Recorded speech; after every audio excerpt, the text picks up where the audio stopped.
Welcome to the Unpacking It podcast with Bryce Johnson. It's a show that unpacks sports, faith, and life with intriguing guests from the sports and entertainment world. Enjoy inspiring conversations and thought-provoking interviews. You'll hear stories from people that will inspire, challenge, and encourage you. Now, from the Unpacking It studios in Charlotte, North Carolina, uniting sports fans everywhere, here is Bryce Johnson.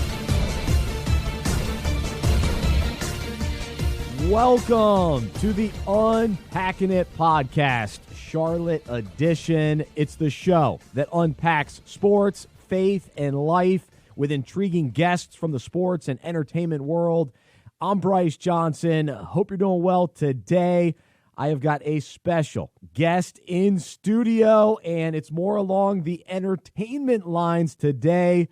He's a comedian. He's a pastor. He's a father of four. He's a husband, and he was raised by deaf parents. So we have got a lot to get into with my friend Chris Ruppe here in the Unpacking It studios.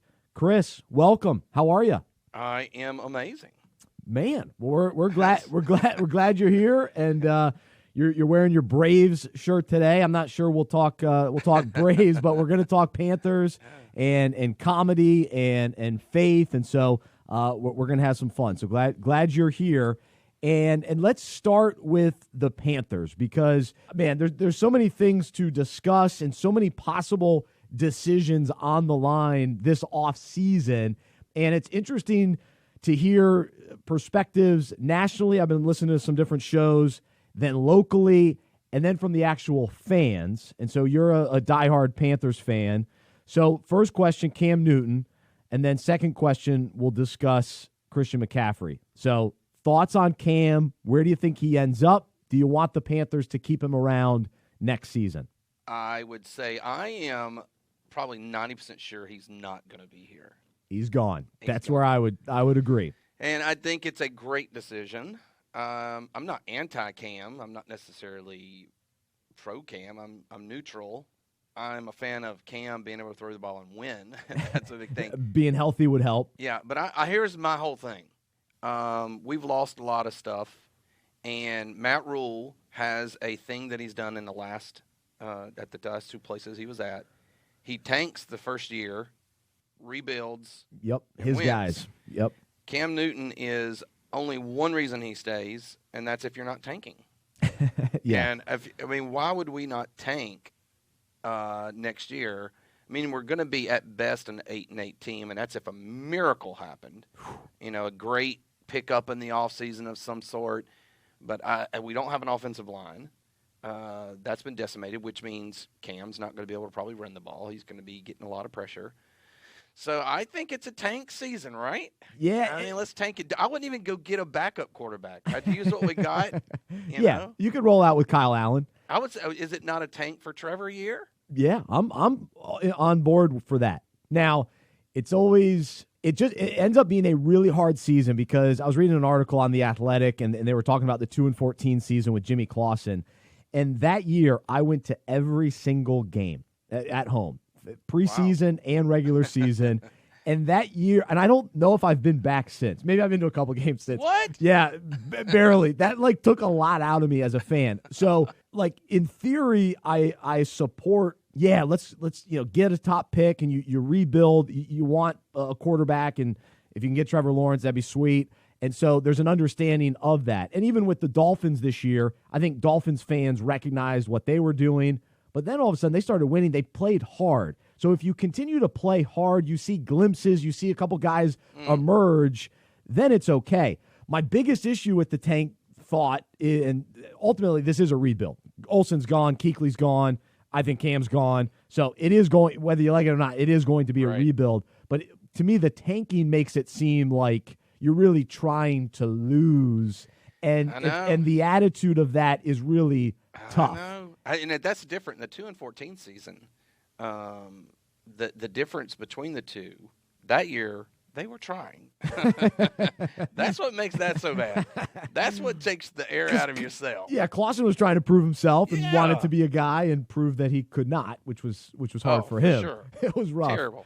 And that was the thing where they really believed in him, and it's like, nah, he's terrible. But my challenge with the tanking is the fact that you have one of the best players in the league on your roster in Christian McCaffrey. That is tough. And if I'm Christian McCaffrey, I don't want to be a part of that. I don't want to run behind a sorry offensive line or one that isn't, you're not investing a lot of money in. And they should be building. I mean, I'm kind of hoping the first pick is an offensive lineman. True, and I would be fine with that. Alabama would be spectacular. Yeah, if he fell that far. But then, what do you do with McCaffrey? Do you get, for one, you got to wonder about the big contract, which I'm hesitant about because you look at the Super Bowl running backs in the last 10 years, hardly any of them are paid very well. The C.J. Andersons, the LeGarrette Blunts of the world. Is he going to want that big of a contract, or is he going to want to stay in Charlotte? I guess that's the question. I mean, he's going to want to get paid, obviously, but man, that's a great question. I think that's the reason. I have the same theory about quarterbacks. You don't have to be, if you have a dominant offensive line, I still make the argument. I'm probably going to get in trouble for this one. Uh-oh. I'm with you on the Christian McCaffrey thing because I think Dallas Cowboys, Emmitt Smith, was a better than average quarterback, but not running back, I'm sorry, of all time. He's just above average. He's not a great running back. He had the greatest offensive line in the history of mankind. That's fair. And I honestly believe this. This is going to shock you. Uh-oh.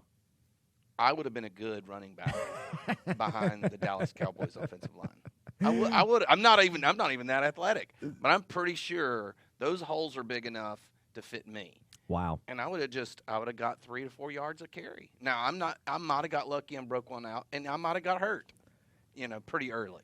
But I think I could have done it. So my argument is on saying that what we need is an offensive line. Yeah. That's all I'm saying. Build the offensive line. And if we lose Christian McCaffrey, I wouldn't picks. lose him. Although I'd hate that because I'm a Christian McCaffrey fan. I don't want to say that like I want him gone. Well, it's funny because I've said this a couple times to different fans. Like, yeah, with a rebuild, Christian McCaffrey's not going to want to wait around 3 years and get, hundreds and hundreds of touches every year where he's the only guy to get the ball to, and he's taking a pounding for what, ultimately? I mean, I guess if he's getting paid, then that's your job and you end up doing it.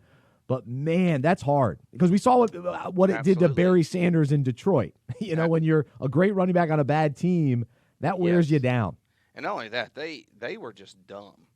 Back then, which is a little different the way we play now, but back then they were also running a single back and not even giving him an I formation. Could you imagine if he had an offensive line or somebody to occasionally block for him? He had to create all himself. He is the greatest running back. I'm up there with Jim Brown, of course, and Walter Payton. I'm there, too. You know who I always feel is underrated is LaDainian Tomlinson. He was incredible. Now, people go, oh, you're Hall of Famer, and they know he's good, but I don't always hear his name mentioned as the That's best. A fair one. Well, but since I've been watching football, Barry was first for when I was younger, but LaDainian Tomlinson was right there. The problem with him, probably same thing with Barry, except for LaDainian, he was a power back and would just, kill it every time. And great, like Jim Brown, but not as good. He could catch it out of the backfield. I thought he was. Yeah, I think that when you watched Barry Sanders, it was artistic. And because he was on a terrible team, he didn't get noticed. But because LaDainian Tomlinson, also a terrible team. No, he was on some good teams with Gates and Rivers and all that, but they never won. And that's why it goes back to it's hard to find a lot of great elite running backs that won Super Bowls, that lead their teams to Super Bowls. How many playoffs did they ever? Especially with your argument for Emmitt Smith. How many what? How many playoff games did San Diego win with them? With those three studs? I know. Gosh, maybe 2. It was not many. I don't even know if it was that many. I know. They had a rough time. That's the problem. And Rivers stuck it out, which he shouldn't have. He's a good quarterback, even though he played at NC State. But that's right. That's terrible. But he's really good.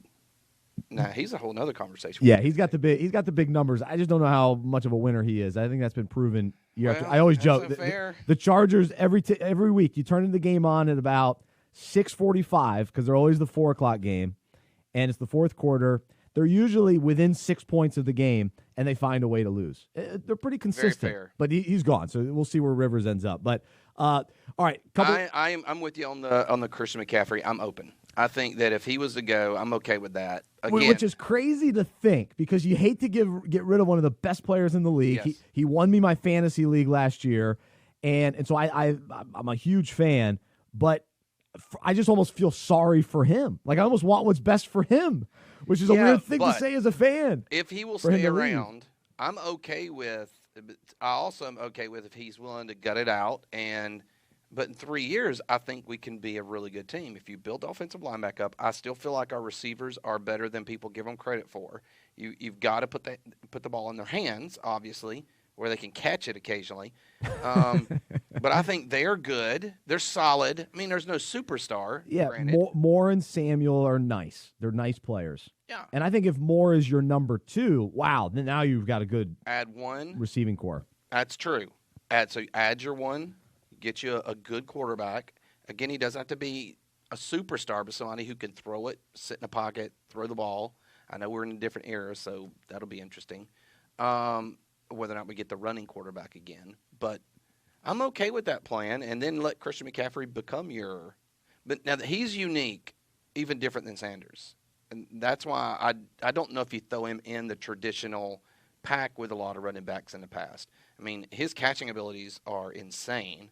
His run ability is really good. He's not really a pounder, although he's proven if he had to, he can do it.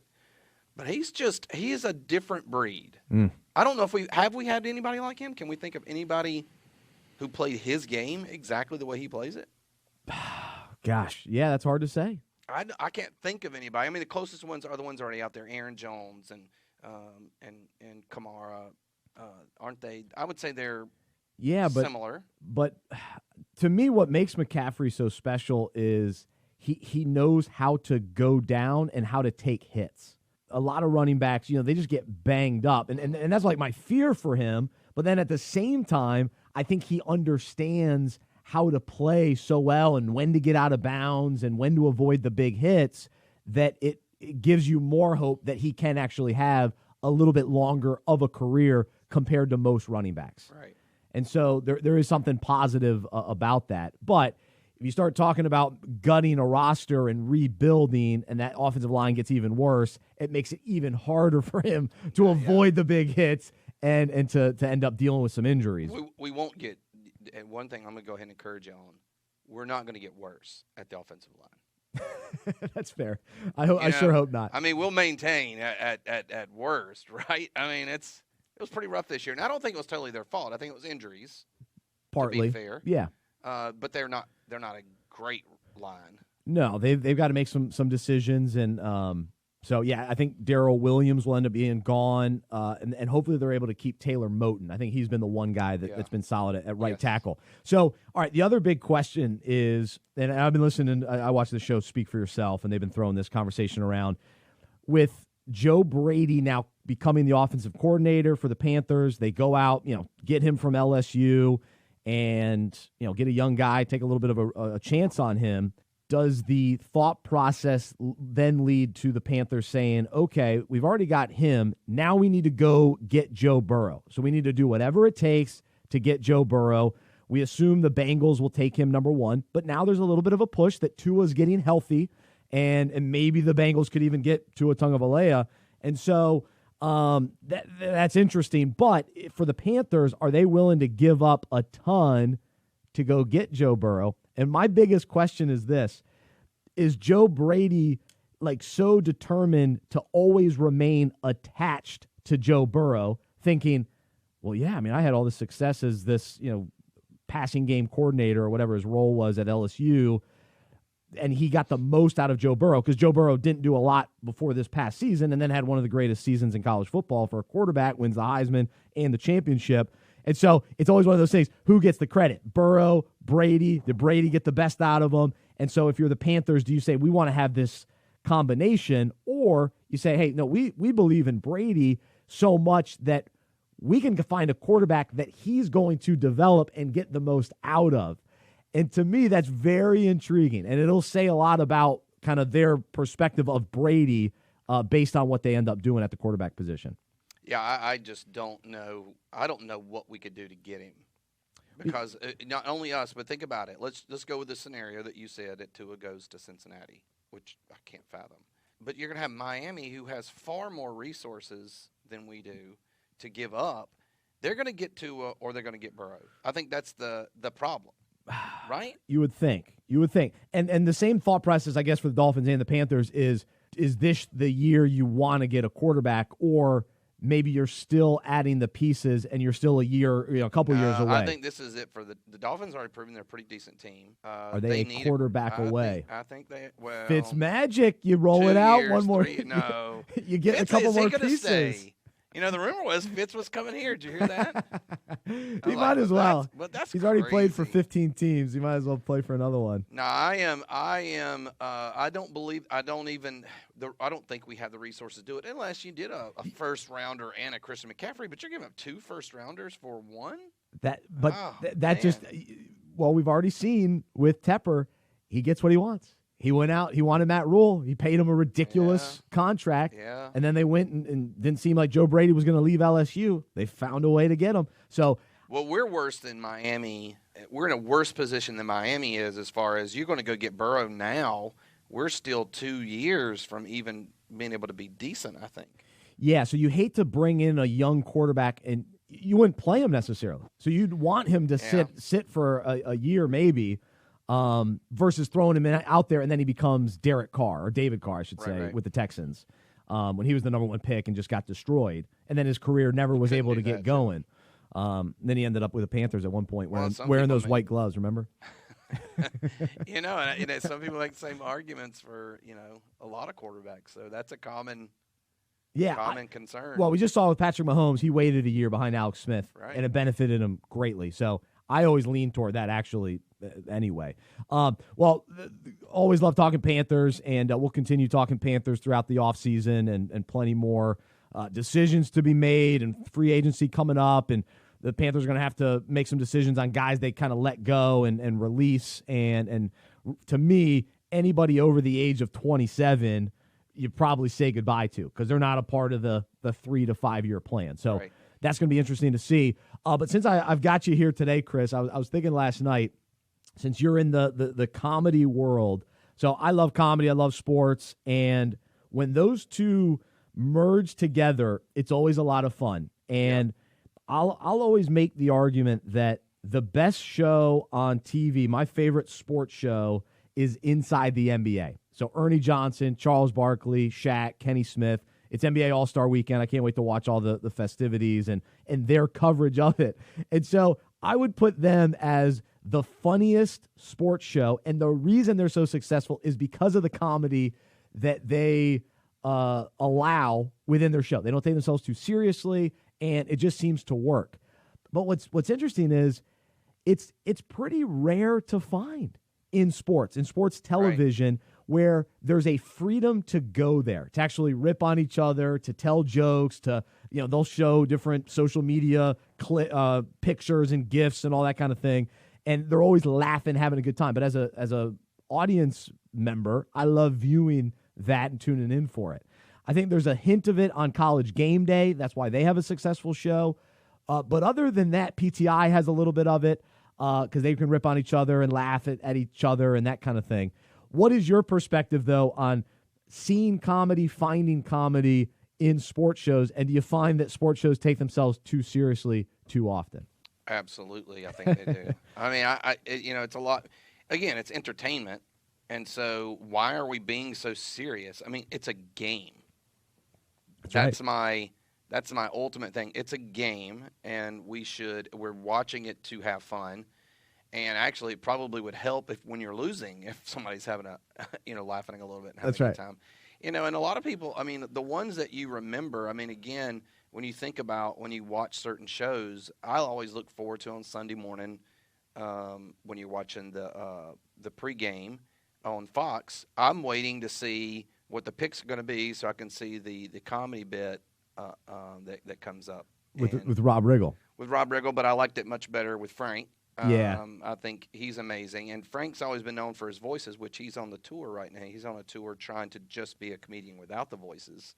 Oh, is he really? Yeah. Oh, I didn't realize that. He had a whole new deal where he's traveling around and only doing stand-up. And then at the very end, as a thank you for sitting through me attempting to be a straight-up comedian, I'll give you 10 minutes Voices. Oh, that's So, interesting. You should check that out. Yeah, it's I don't know where he's at right now. This is about a year ago or so when he was solidly on the road, and it was like showing up at clubs like Charlotte Wow. and just doing a set. I've been a fan of his, gosh, since I was in high school. I mean, he's been around a long time Yep. doing it, and I love the impersonations. And I would say his perspective on sports, because he's been with Fox, he's been with ESPN. I saw him the other day on Fox, and he captures a lot of sports figures and is able to do those impersonations. So I've always loved his involvement in it from a comedy perspective. I actually like Rob Riggle. I record it and watch it every week.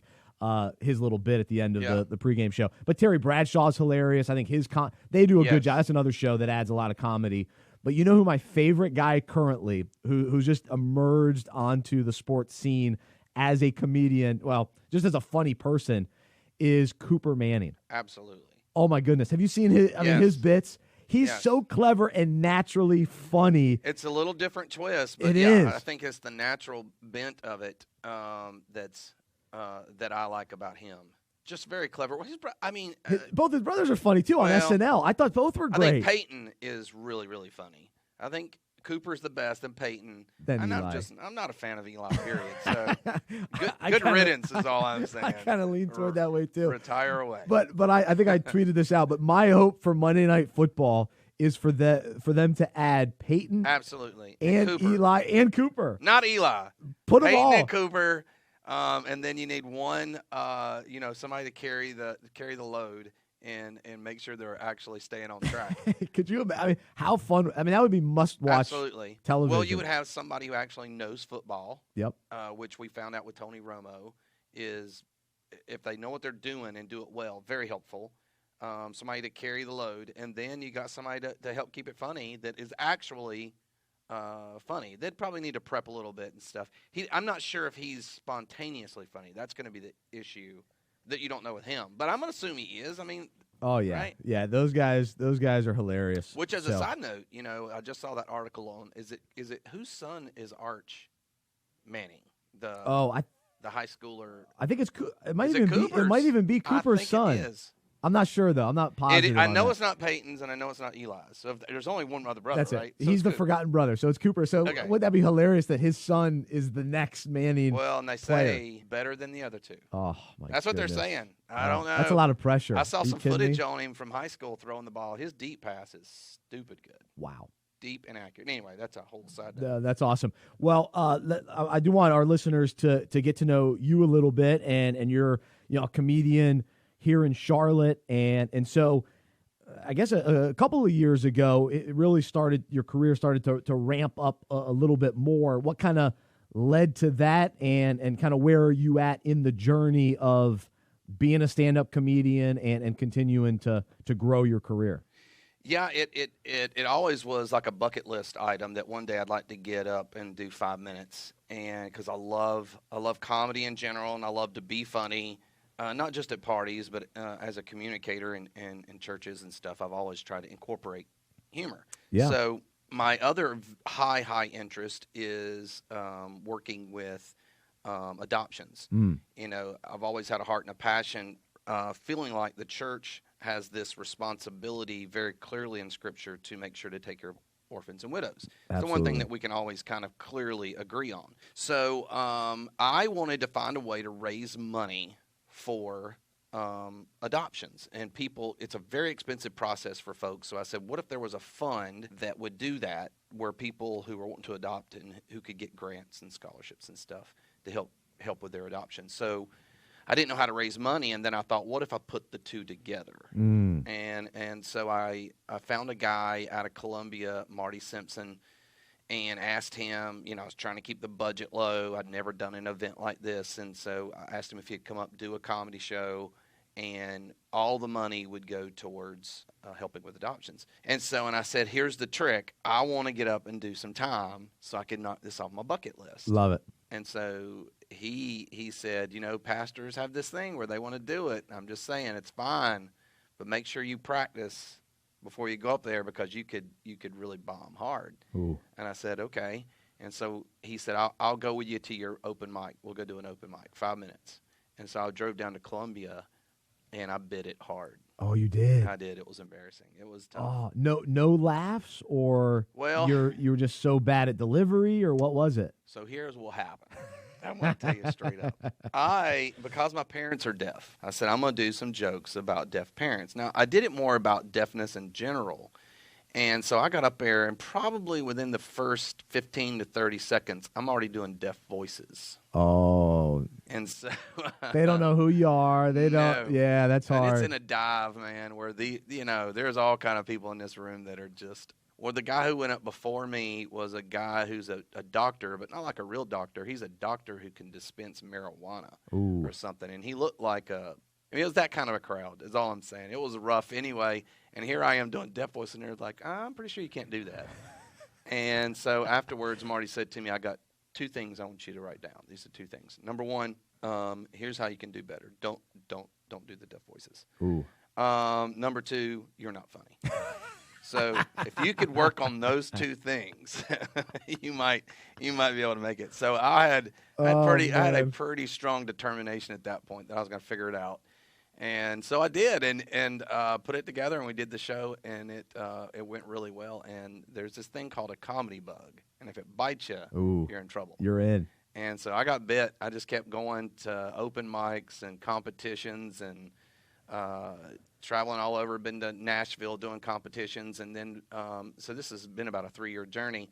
But it finally, about 2 years in, which was last year, it started to click, and I started really putting the pieces together, and was a finalist at the Clean Comedy Challenge in Nashville, and it kind of opened some doors where I've been on the Huckabee Show, stuff like that I'm starting to get some traction. Still putting it together. You were at the Unpacking It fundraising dinner, so that was the big moment for you. Yeah. Oh, it was.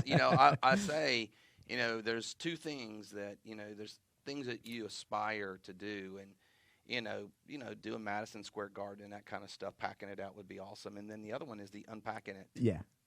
That's my thought. Yeah, well, it makes sense. So we so I'm not one of those off my list. So you're now Madison Square Garden's next. That's all I have left. Usually it goes the Unpacking It dinner to Madison Square Garden. Usually we catapult you to that. That's what we're working towards. But I heard you there, and then of course hear you at church all the time, and even as you're preaching, you incorporate comedy, and what has been your approach to that? Because I appreciate it, because a lot of times you'll even handle heavy spiritual biblical topics, right? And you bring there's a weight there, but then you also bring kind of the easiness to it for an audience member to kind of be able to absorb it and accept it and understand it, because you throw in a joke here and there. So what has been your loosen there? Thank you. That's the word I was looking. Well, as you know, when I first started communicating. And I started a church, and one of the thought processes is a lot of people, when you're thinking about somebody, if you imagine someone who's not had a faith background, and they walk into an environment where there's people that are singing and doing stuff, and there's a communicator gets up, it's very uncomfortable, possibly, who knows? It's all different. And so my thought was, I have this phrase I use, it's the uncrossing of the arms. And so my goal always was, in the first 5 to 10 minutes, I want to help the person who's sitting there maybe for the first time to uncross their arms. And the best way, and I've literally, when I say, it's a metaphor, but it's also literal, because I've literally seen people that as you make them laugh, and I usually do it in my introduction, I'll do something funny, and you'll literally see people begin to relax their arms. And so now let's have a conversation, and then you can walk through it. And then the other thing that I'll do is, when it gets real tense and it starts to get serious, I'll then try to pull it back a little bit. And, I don't usually do as much funny during the message as I do at the intro, but then I'll just throw in something funny to pull it back just a little bit. Yeah, to make us feel all right. You're good. That's right. You're good. It's starting to get tense. Oh, no, that's a tough topic. Oh, that's uncomfortable. Okay, relax a little bit. It's all right. Yep. So we're going to make it. You always keep us on our toes, that's for sure. And so, not that members always accept every one of your jokes either. So that's always been part of the battle as well. It's funny. I've been doing this a long time, and I still feel like I'm trying to figure that out. There's always the line, and I'm not sure I don't know if I can ever not find the line. And not that I'm doing it on purpose. It's just no matter what you do, It just seems like there's going to be somebody who's not happy. But even if you don't do jokes or try to be funny, I think people just today, especially because of the internet, they shoot the email out before they think, because there's some legitimate stuff that I've tried to be careful with, and I'm a pretty chill guy. I just don't get worked up about stuff so much. So I probably cross lines that some people are like, I don't know if I feel comfortable with that. I'm not sure. So, and that part of that is what comedy is, and you can get caught up in it, and you're trying to be funny, and just even me goofing around with guys, and then all of a sudden you go, oh, I shouldn't have said that, and it just happens. Yeah. The thing that I have a problem with when I'm speaking, I don't do this in comedy, but when I'm speaking, is I'm a little bit, I'll say things off the cuff. A lot of things aren't planned. I've got like a structure of where I'm going in the message. I know exactly what I'm going to do, but it's not verbatim. Yep. And when you don't have that, that's when problems can happen. You say something and you go, okay, that probably. Yeah, you don't think it through, and you're caught up in the moment. But it's funny. I don't do that in comedy. Comedy there's a rhythm to it. When I say comedy, as in when I'm performing, stand up. Yeah, every word is planned. Because it sets up something later and all that kind of thing. So there's not a lot of, maybe at the very beginning there's some crowd interaction, but usually when you get into the bits, it's every word's been said over and over, written exactly, removing words that are too long, that kind of stuff. Yeah, gosh, what a process that is. Well, man, it's been fun hanging out today, and we're going to have to wrap up our time for this episode, but we'll have you back, and we'll get into even more comedy topics, faith topics, and, of course, sports as well. Chris is a huge sports fan. So, man, appreciate you coming in studio today and joining us here. Hey, man, thanks for having me. On the Unpacking It podcast. He's Chris Ruppe. Check out chrisruppe.com, and you can check out some of his comedy bits and some of the videos that he's done. So chrisruppe.com. Up next, we'll do Unpack This to wrap up the show. Before we do that, let me ask you this. Do you need health insurance? Well, get quotes for individual health insurance plans at healthmarketgenius.com. That's healthmarketgenius.com. Know your options.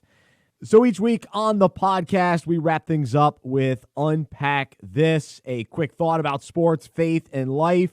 We also do this each weekday. We call it the Unpack This email devotional, and you can subscribe to receive that in your email inbox each weekday. Just go to unpackingit.com. And earlier this week, the big news in college football was a major coaching change. And this really caught me as interesting, and so I wrote about it on Thursday. And basically, Mel Tucker, new coach at Colorado, first season with them. He went 5-7. They were all excited about him kind of turning the program around. That was the hope. That was the goal, and he was bought into that. And his name popped up for the Michigan State job initially. And so on February 8th, he tweeted out, "While I am flattered to be considered for the head coaching job at Michigan State football, I am committed to Colorado for the build of our program. It's great athletes, coaches, and supporters." And so here he is, doubling down as saying, hey, I'm staying. He just finished up recruiting a class that was ranked 35th nationally. So a lot of optimism going on at Colorado. Well, then what happens? He switches his mind, or changes his mind. He switches teams, and Michigan State comes in. They offer him more money, I think something like doubling his salary, and give him a chance to coach in the Big Ten, which is right up there with the SEC, and Michigan State has always been a strong program, or at least in recent years. I shouldn't say always, but they've been solid. They're in the mix, and so it's a good place to go. And the problem, though, is that he had to leave Colorado. And he's only been there 14 months, and he's already gone. And so all these recruits, they come and they say, hey, I'm coming to Colorado. I'm going to play for Mel Tucker. And they commit, and he's out. And it just is a really tough situation, because the reality is this is not uncommon in sports. We know that players transfer. We know that players leave early. We know that in professional sports, Players get traded, released, all those kinds of things. So there's a lack of loyalty on the player side. They'll leave in free agency.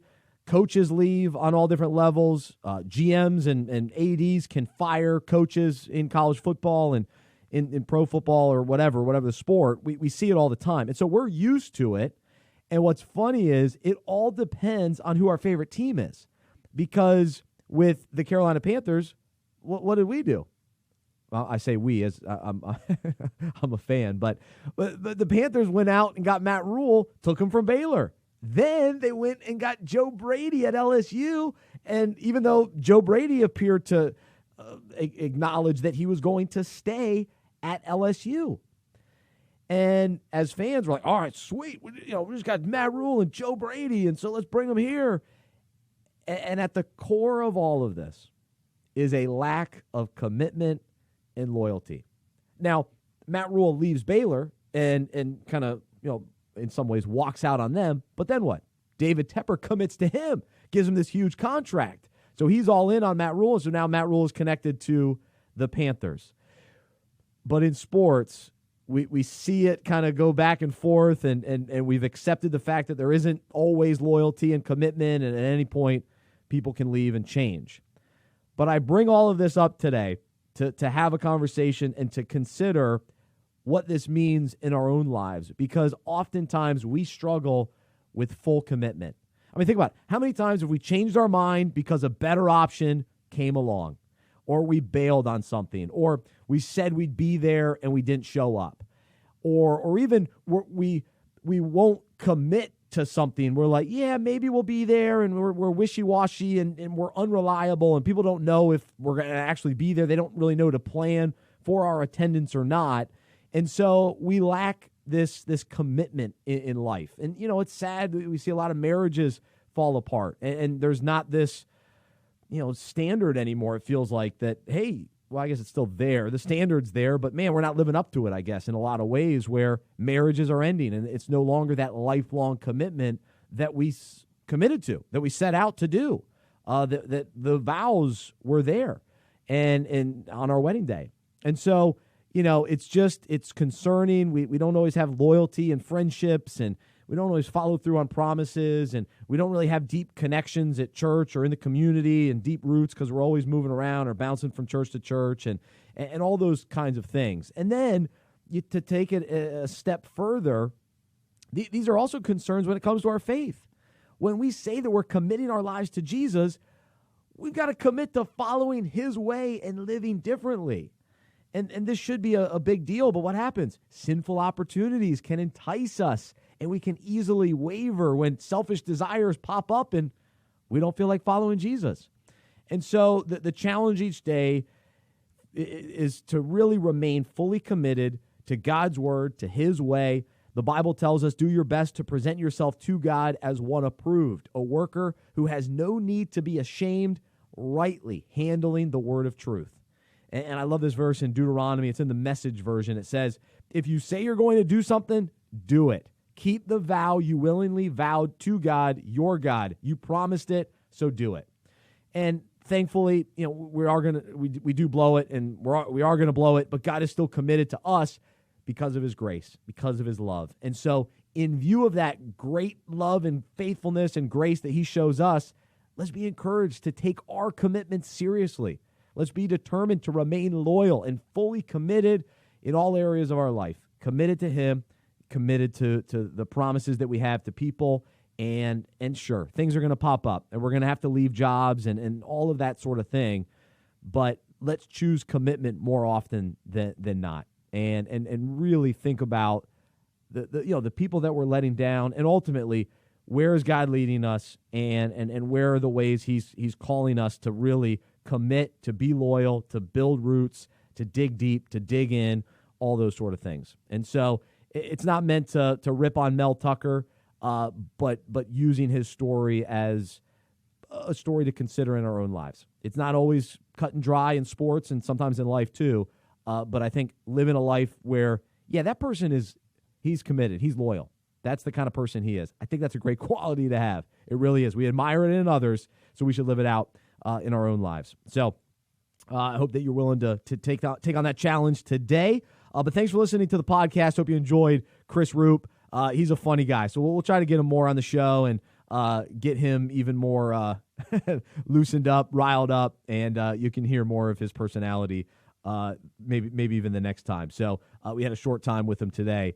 But thanks for listening. Be sure to rate the podcast, leave your comments, send me an email, bryce@unpackingit.com, and we'll talk to you next week right here on the Unpacking It podcast.